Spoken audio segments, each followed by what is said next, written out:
오늘 본문 마태복음 24장 36절에서 42절입니다. 그러나 그날과 그때는 아무도 모르나니 하늘의 천사들도 아들도 모르고 오직 아버지만 아시느니라. 노아의 때와 같이 인자의 임함도 그러하리라. 홍수전에 노아가 방주에 들어가던 날까지 사람들이 먹고 마시고 장가들고 시집가고 있으면서 홍수가 나서 그들을 다 멸하기까지 깨닫지 못하였으니 인자의 임함도 이와 같으리라. 그때 두 사람이 밭에 있음에 한 사람은 데려가고 한 사람은 버려둠을 당할 것이요, 두 여자가 맷돌질을 하고 있음에 한 사람은 데려가고 한 사람은 버려둠을 당할 것이니라. 그러므로 깨어있으라. 어느 날에 너희 주가 임할는지 너희가 알지 못함이니라. 아멘. 자, 우리가 이제 보고 있는 게 예수님의 재림에 관한 얘기들이죠.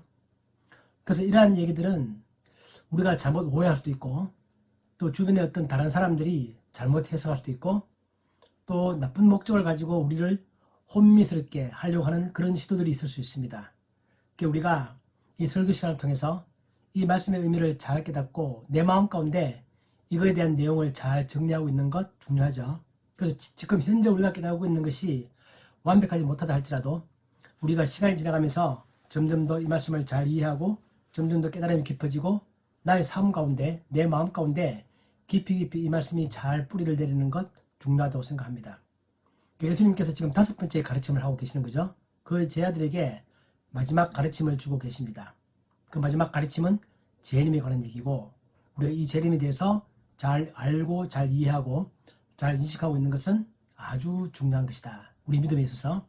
그래야 우리가 헷갈리지 않고 혼란스러워하지 아니하고 잘못된 교리에 빠지지 않고 우리의 일상생활을 잘 지켜나가면서 정말 주님 다시 오실 때를 잘 준비할 수 있는 그런 마음을 가질 수 있겠다. 이제 그런 생각이 듭니다. 이제 제자들은 전에 제가 말씀드렸던 것처럼 두 가지를 알고 싶어 했습니다. 예루살렘의 멸망의 때가 언제인가, 또 주님이 재림할 때 어떤 징조가 있을 것인가를 알고 싶어 하는 것이고, 또 주님의 재림의 징조를 알고 싶은 것은 또 한편으로는 주님의 그 재림의 때를 나름대로 계산을 해서 뭔가 알고 싶은 그런 기본적인 욕구가 있는 거죠. 그건 우리도 마찬가지입니다. 우리도 알 수만 있다면 정말 징조를 보고, 징조를 보니까 예수님 재림 때 가까워 오는구나, 이걸 뭔가 알고 싶은 이런 기본적인 욕구가 있는 것은 우리도 가지고 있죠. 그렇기 때문에 그러한 욕구 그 자체를 나쁘다고 말할 수는 없을 것 같습니다. 누구나 다 그런 걸 알고 싶죠. 궁금하기도 하고, 또 그러면 뭔가 모르게 내가 내 삶을 좀 더 마음을 가다듬고 잘 준비했을 것 같기도 하고, 한 100년 뒤에 오신다 그러면 아무래도 내 마음이 좀 해해지고, 1년 뒤에 온다, 좀 마음이 급해지고, 내일 온다, 정말 마음이 급해져서 뭔가 준비를 잘 하려고 하는 그런 우리 인간의 마음을 가지고 있는 것이기 때문에 그 자체를 나쁘다고 할 수 없지만, 하나님께서는 우리들에게 더 높은 수준을 요구하십니다. 그러시면서 오늘 예수님께서는 결정적으로 36절에서 단호하게 말씀하십니다. 그날과 그때는 아무도 모른다. 오직 아버지만 아신다. 천사도 모르고 심지어 아들인 나도 모른다. 이렇게 딱 말씀을 하심을 해서 이 마태복음 24장 36절, 이 중요한 구절이죠. 그렇기 때문에 사람들이 어떠한 시도를 통해서 재림의 때를 알려고 하고, 언제가 재림의 때다, 2000년 몇 년도가 재림의 때다, 그런 이야기를 할 때마다 우리는 이 구절을 머리에 떠올려야 됩니다. 예수님께서 단호하게 말씀하셨다. 그러나 그때는 아무도 모른다. 아주 이건 타협의 여지가 없이, 해석의 여지도 없이 너무나 명확하니까 그렇게 말씀하셨기 때문에, 예수님 자신도 모른다 그렇게 말했기 때문에 우리가 어떠한 그런 것에 우리가 미혹당하면 안 된다 그렇게 말씀하십니다. 그러시면서 제자들이 알고 싶어 했던 그 징조에 대해서도 예수님께서는 징조는 없다 그렇게 말씀하시는 것입니다. 왜냐하면 우리가 지난주에 계속 봐왔던 것처럼 어떠한 말세의 때 있을 것이라고 생각하는 여러 가지 징조들, 전쟁, 기근, 재난, 이런 것들은 항상 있는 일상적인 것들이지 그것이 특별하게 재림을 가리키는 징조는 아니다 그렇게 말하고 있는 거기 때문에 재림만을 위한 특별한 징조는 없다 그러시는 것입니다. 그렇기 때문에 우리가 그런 징조를 찾을 필요도 없고 그때도 모르는 것이기 때문에 우리가 보는 모든 현상들은 매일매일 일어나는 삶 가운데 이루어지는 것들이기 때문에 우리가 그걸 그렇게 해석해야 되는 것이지, 우리가 어떤 재림과 연결시켜서 어떤 사건을 연결시키거나 어떤 시기를 연결시키거나 그러면 안 된다는 것입니다. 그렇기 때문에 우리는 평범한 일상의 삶 가운데에서 언제 재림이 일어나더라도 잘 준비하고 대비하고 그러는 것이 정말 소중한 것이다. 그 말씀을 하고 있는 게 이야기의 핵심입니다. 그래서 우리가 알고 있는 것처럼 항상 깨어있으라. 우리가 그 말은 저녁 밤에 잠 자지 말고 24시간 잠 자지 마라. 그 말은 아닌 거죠. 그걸 우리가 알고 있는 거죠. 그것처럼 우리가 항상 깨어있으라 이 말은 항상 우리 마음 가운데 뭔가 재림에 대한 생각을 하고 우리의 인생이 여기서 보는 이 땅에서의 100년, 200년이 끝나는 것이 아니라 반드시 재림의 때는 반드시 온다. 우리가 재림의 시기를 알 수 없고 징조를 알 수 없지만 그러나 명확한 것은 재림은 반드시 있다는 것입니다. 그건 명확하죠. 그래서 우리가 재림의 때가 언제인지 모르겠지만 오늘 밤일 수도 있고 1년 뒤일 수도 있고 10년 뒤일 수도 있고 1000년 뒤일 수도 있겠지만 그러나 분명히 있다는 사실은 내가 마음에 담고 매일매일 내가 그걸 생각하면서 내 모든 삶을 영원한 시간 텀 가운데서 이 순간에서의 땅에서만의 삶이 끝이 아니다 사실을 머리에 담고 그것과 연결시켜서 매일매일 살아가는 것이 소중하다. 그것이 우리가 깨어있다는 뜻입니다. 우리가 애들을 키울 때 내가 저 애를 키우면 내가 1년만 키우고 쟤는 우리 애가 아니야. 버려버릴 거야. 그렇게 생각하는 거하고 아니야. 쟤는 지금은 내가 1년 매일매일 보살피고 있지만 쟤는 평생 나와 같이 살아갈 나의 자녀야. 라고 생각하는 것은 그 아이를 대하는 나의 태도가 다른 것입니다. 그것처럼 내가 직장생활 하더라도 내가 이 직장 3년이면 끝난다. 그 생각하는 것이 아니라 이 직장 생활은 하나님이 나에게 주신 것이고 내가 나중에 하나님 앞에서 결산해야 될 그 무엇이다.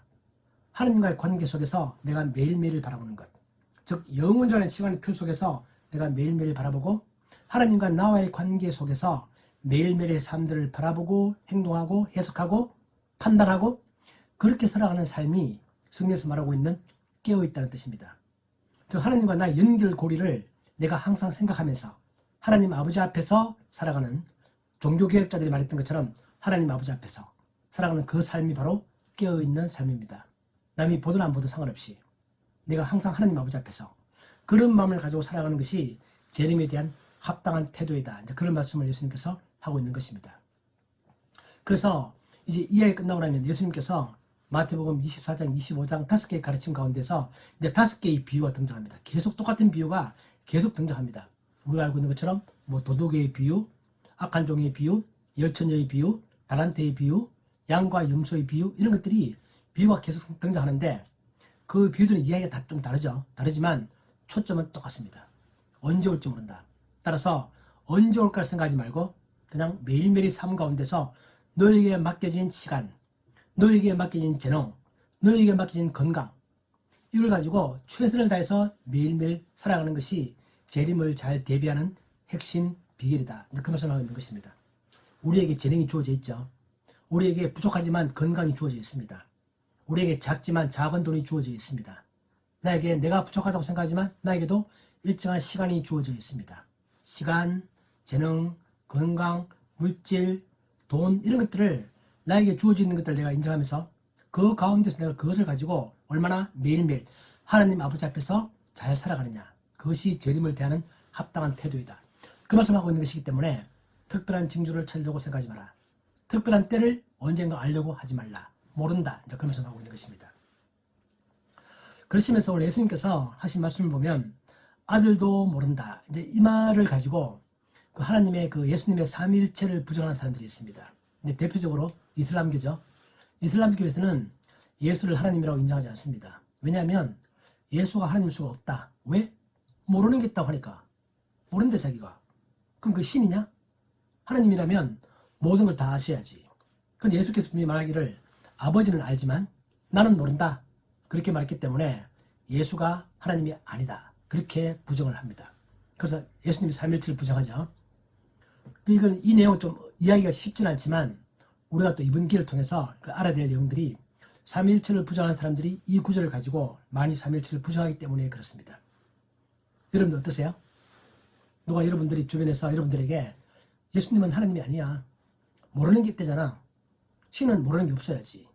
모르는 게 어떻게 신이야? 이렇게 말하면 여러분들이 뭐라고 답하시겠습니까?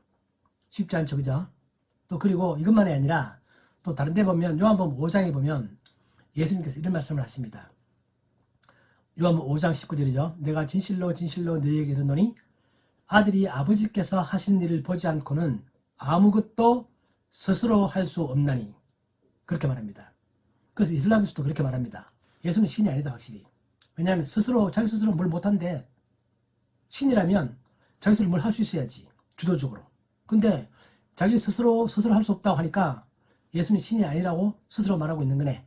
그렇게 부정한다는 것입니다. 또 실제로 그 이슬람 그 용산에 가면 이슬람 그 사원이 있죠. 제가 그거 갔었는데 거기 가서 이슬람교 그 교리책들을 보면 실제 그런 일을 하고 있습니다. 그래서 예수님이 삼위일체를 부정하면서 예수님의 신성을 부정하면서 예수는 분명히 요한복음에서 스스로 할 수 없다 그렇게 말한 적이 한두 번이 아닙니다. 실제로 많습니다. 지금 제가 요한복음 5장만 예를 드는데 요한복음 쭉 보면 예수님 그런 말씀 되게 많이 하세요. 내가 스스로 할 수 없다. 그런 말씀을 하고 있기 때문에 그에 대한 신성을 부정하고 싶어 합니다. 그 예수님은 모르는 게 있고 또 스스로 할 수 없는 게 있습니다. 이걸 우리가 어떻게 이해해야 되느냐라는 문제가 중요한 문제죠. 그래서 제가 오랜 뭐 그런 것들이 있었는데 학자들 연구도 많고 하는데 제가 정리해서 딱 말씀을 드리면 두 가지로 말씀드릴 수 있습니다. 첫 번째 하나는 뭐냐면 예수님께서 이 땅에 머무르고 오실 때 스스로 신이 가지고 있는 그런 권리들을 스스로 좀 포기한 것들이 있습니다. 예를 들면 하나님이라면 무소부지하시죠. 하나님은 미국에도 계시고 동시에 한국에도 계십니다. 그러니까 예수님은 그 당시에 머무르고 이 땅에 왔을 때 이스라엘에만 계셨고 한국에는 안 계셨습니다. 그죠? 머무르고 온 이상은 그런 거죠. 그게 우리가 보통 알고 있는 것처럼 빌립보서 2장 7절에서 말하고 있는 것입니다. 오히려 자기를 비워 종의 형체를 가지사 사람들과 같이 되셨고 이렇게 할 때 예수님의 겸손, 예수님 이 땅에 오심으로 해서 신이 가지고 있는 그런 능력들을 일정한 부분 스스로 제한하는 것이 있다. 그 대표적인 것이 이제 방금 말했던 것처럼 무소부지의 그런 것들입니다. 하나님은 미국에도 계시고 한국에도 계시고 소련에도 계시고 유럽에도 계시고 동시에 계시지만 그 당시 예수님이 이 땅에 몸을 입고 있는 동안에는 예수님은 이스라엘에만 계셨습니다. 그죠? 그런 의미가 하나 있고 첫 번째 그런 의미에서 모른다고 말씀하는 게 하나 있고 더 큰 의미는 삼위일체의 역할입니다. 성부 하나님의 역할이 있고 성자 하나님의 역할이 있는 거죠. 성부 하나님께서는 모든 것들을 계획을 세우시고 그 다음에 그 계획에 대해서 성자 하나님은 그걸 집행하십니다. 이 땅에 실제로 오시는 거죠. 또 성령 하나님은 우리들의 마음 가운데 감동을 주십니다. 그래서 삼위일체 하나님은 한 분 하나님이시지만 그 역할은 다르다. 이게 삼위일체의 중요한 교리인데 이걸 놓치게 되면 방금 했던 것처럼 마치 예수님이 하나님이 아닌 것처럼 그런 오류에 빠지지만 삼위일체 하나님은 명확하게 그 역할이 다르시다. 그러나 왜 다 세 분 다 삼위 전부 다 세 분 하나님이 아니라 한 분 하나님이 다 같은 하나님이냐? 능력이 같고 권위가 같고 인간이 같고 그렇기 때문에 삼위 우리 인간의 머리에서 쉽게 이해할 수 없는 그러나 역할은 다르다는 것입니다. 그래서 때와 시기를 정하는 것은 성부 하나님의 역할입니다. 그래서 우리 사도행전을 보면 같은 말이 나오죠. 예수님께서 부활하신 다음에 승천하실 때 제 아들이 물어봅니다. 예수님, 이스라엘 회복할 때가 지금입니까? 이렇게 물어봤더니 또 때를 물어보는 거죠. 그때 예수님께서 부활 후에 승천하시면서도 그때 그렇게 말씀하십니다. 제 아들에게 때와 시기는 아버지께서 자기의 고난에 두셨으니 너희가 알 바 아니다. 그 때와 시기는 성부 하나님의 역할입니다. 때와 시기는 아버지께서 자기의 고난에 두셨다. 그 제 아들 너희들이 알 바가 아니고 오늘도 예수님께서는 그 재림의 때는 아버지께서 자기의 고난에 두신 것이다. 그건 성부 하나님의 역할을 하는 뜻입니다. 그래서 모른다, 능력이 떨어진다 그런 의미가 아니라 능력을 갖지만 그것은 성부 하나님의 역할이다. 그런 말씀하고 있는 것이고요. 또 그 다음에 우리가 또 중요하게 봐야 할 것은 뭐냐면 아까 우리가 봤던 것처럼 요한복음 5장에서 예수님께서 아들이 아버지께서 하신 일을 보지 않고는 아무것도 스스로 할 수 없다. 이 말 하게 된 배경이 있습니다. 뭐냐면 요한복음 5장은 어떤 사건이냐면은 베데스다 연못가에서 38년 된 병자를 예수님께서 안식일날 고치는 그 사건 이후에 나온 말입니다. 그 예수님께서 안식일날 그 병자를 고치고 났더니 바리새인들이 그렇게 논쟁하는 거죠. 왜 안식일날 병자를 고치느냐? 안식일날 아무것도 안 해야 되는데 안식일날 병자를 고친 너의 행동이 합당하냐? 이렇게 시비를 걸 때 예수님께서 하시는 말씀이 뭐냐면 내가 지금 안식일날 병자를 고치는 것은 합당하다. 그것은 너희들이 알고 있는 하나님의 뜻과 일치한다. 그런 말을 하기 위해서 이 말을 하십니다. 아들이 아버지께서 하시는 일을 보지 않고는 아무것도 스스로 할 수 없나니 아버지께서 행하시는 그것을 아들도 그와 같이 행하느니라. 이게 중요한 포인트가 있습니다. 여기서 예수님께서 내가 스스로 할 수 없다, 그 말 자체가 난 능력이 부족해서 못한다, 그 의미가 아니라 내가 하는 일과 아버지 하는 일은 일치한다, 그런 뜻입니다. 그래서 아버지께서 하신 일을 보지 않고는 스스로 할 수 없다, 아버지께서 행하시는 그것을 아들도 행한다. 그렇기 때문에 아들이 지금 안식일날 병자를 고친다면 하나님께서도 안식일날 병자를 고친다, 그런 뜻입니다.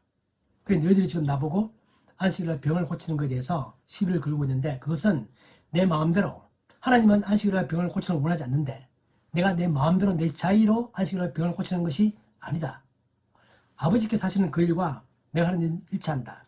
그런 의미에서 아버지께서 하시는 일을 내가 보지 않고는 스스로 할 수 없다, 그 말은 일치를 말합니다.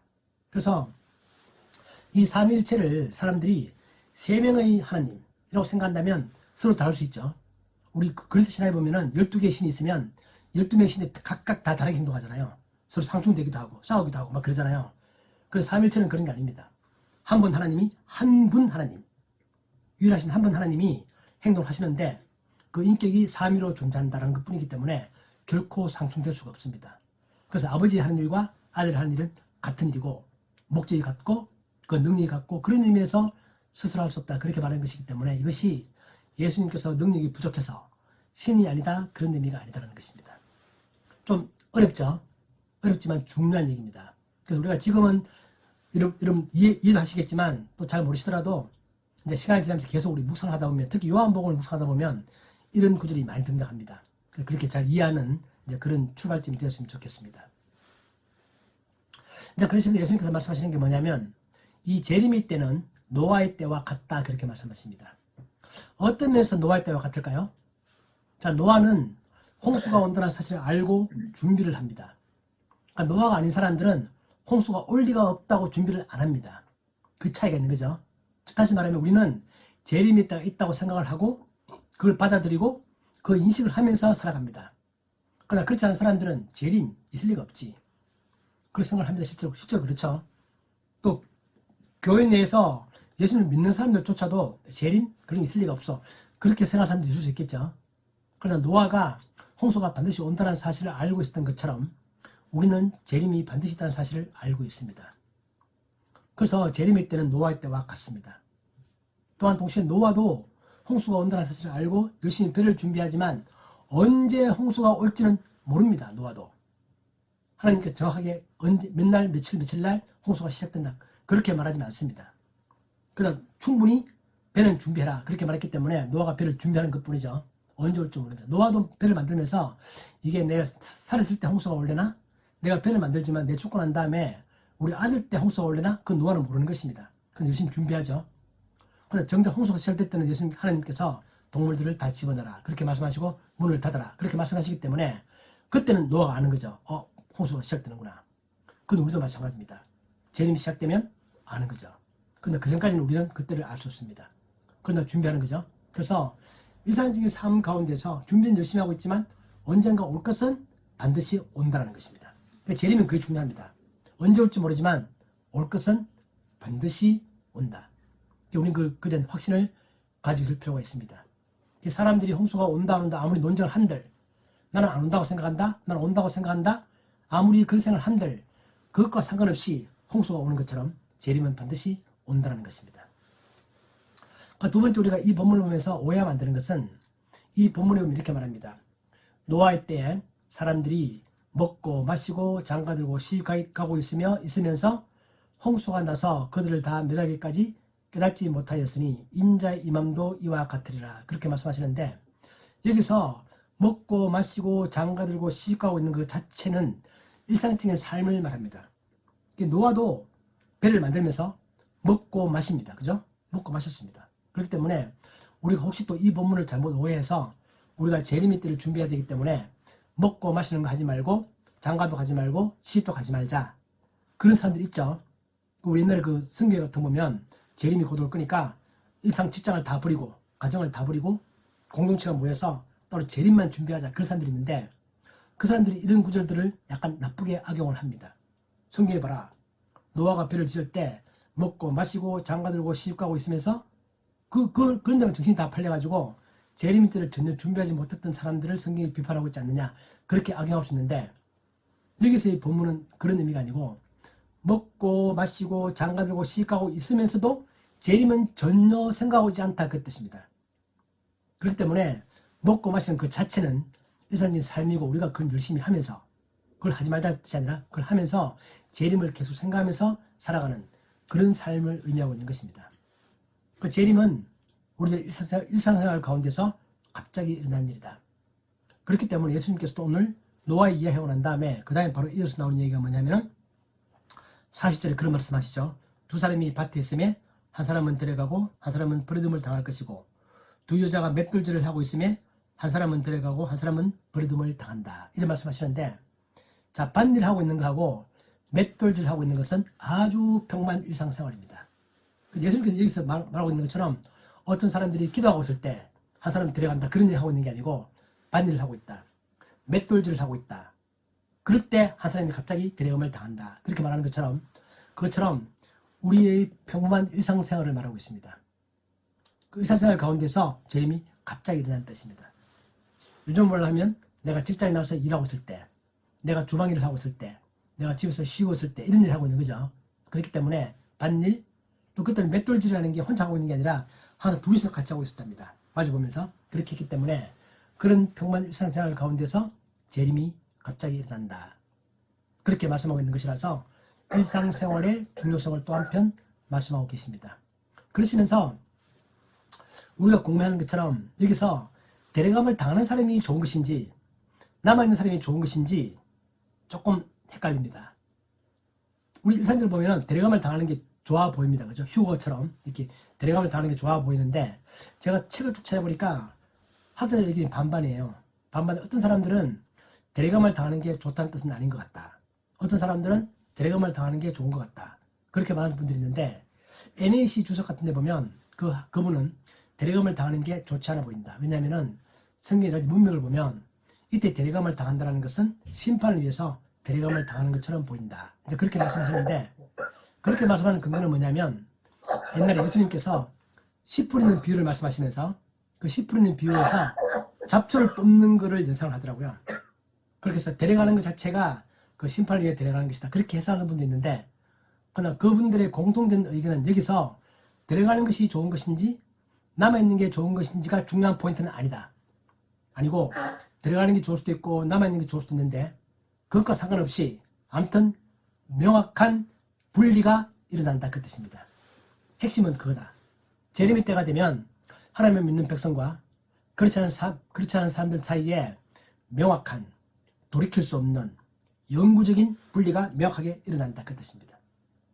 그래서 그것은 밖으로 볼 때는 아주 가까워 보여도, 다시 말하면 맷돌질을 같이 갈고 있다는 얘기는 그 집안에서 자기의 가족일 수도 있고, 그냥 두 종들이 같이 갈 수도 있고, 평소에 친하던 사람들, 바로 옆에서 같이 있는 사람들이지만, 밖으로 볼 때는 거의 가까워 보이는 사람들이지만, 그러나 재림 때는 정말 그 사람이 예수 그리스도를 영접한 사람인가 그렇지 않은가에 따라서 명확한 구분이 이루어진다라는 것이 이 이야기의 핵심이다 라는 겁니다.